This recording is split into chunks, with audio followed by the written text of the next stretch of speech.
born and raised in Hawaii, I've always been surrounded by music. You cannot help but hear the ukulele when you're driving around, when you're shopping, going out at friends' houses and so forth. There's always some kanikapilo or music going on in the background, and so it's always been there.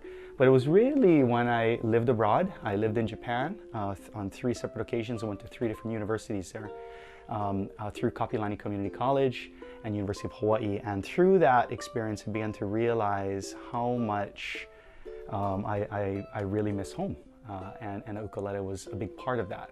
And so I really took it upon myself to learn more, a little bit on the playing side, but more on the history, the construction, the different techniques, the woods, materials, all of those wonderful things that kind of go into a handcrafted instrument, and the end result being something that we all are all so familiar and so in love with today, right? Even worldwide, the ukulele is just such a popular instrument worldwide. So this would be that first iteration of the ukulele. This would be from Hawaiian Kingdom period. So this predates the overthrow. This is the times of King Kalakaua. You know, people often ask me, how do you find these? I'm just one guy in this bigger sprocket of ukulele world. And I'm so grateful because the ukulele world is so giving. And I learned so much, you know, from all of these individuals on the playing side, on the building side, the historical side. And I find myself in these positions where the instruments kind of find me.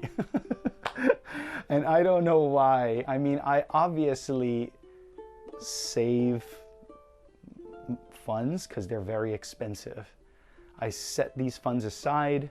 I own a small business selling, you know, handcrafted custom ukuleles. But my friends that are also store owners in the ukulele world, you know, jokingly, we always say I have the worst business model ever, right? Because I sell these handcrafted custom instruments, and then I take those proceeds and, of course, put a little away for retirement and a little bit away for my kids' college fund. But a good portion of this goes into acquiring these historical instruments. It goes into the restoration, and that, which is also quite costly, but it goes into restoring these instruments, and then it goes into, you know, recording and these projects and so forth. And so I believe in the project so much, and I think that people realize that, you know, I would be a good steward of these instruments. They believe that in the project, and that they're willing to entrust these instruments to me, and they're really a part of the bigger story in Hawaii for music and music culture and the history and the ukulele that really needs to be told. I'm able to acquire these sometimes from collectors, old-timers that have been collecting for many years and they're getting out of collecting. And that's certainly one source, because these types of instruments do not just show up. But aside from that, other people have contacted me because of friends that have these pieces.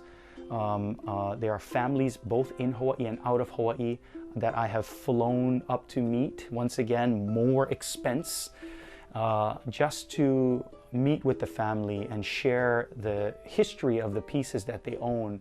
It really means a lot that people believe in this project.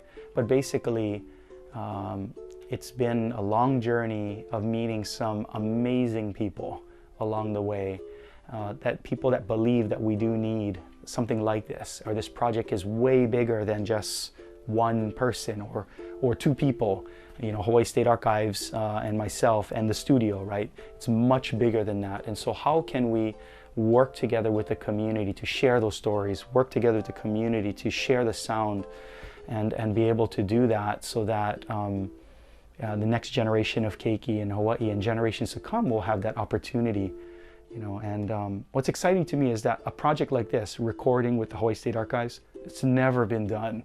The Hawaii State Archives is a fantastic, you know, archive, of course, but they themselves are moving in new directions. That's exciting, which would include, hopefully, you know, they're expanding into areas of music, which is really important because that's the oral tradition by which we shared so much of Hawaii's history. And so how appropriate would it be that all of this repository of information would be there.